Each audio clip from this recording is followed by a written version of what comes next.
tao kasing sikat dahil sa sumikat sila at some point of time, naging trending, naging viral, but it doesn't mean na mamaling ka na tao, no?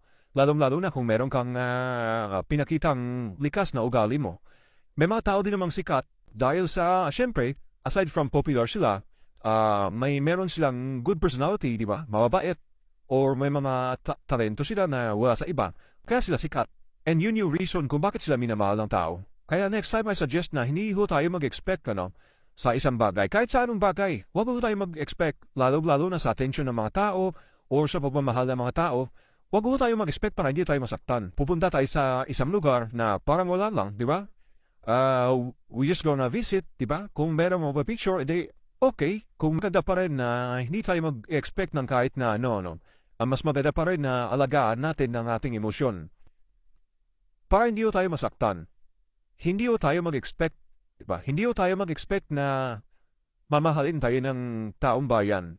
Diba? Porket sikat ka. No.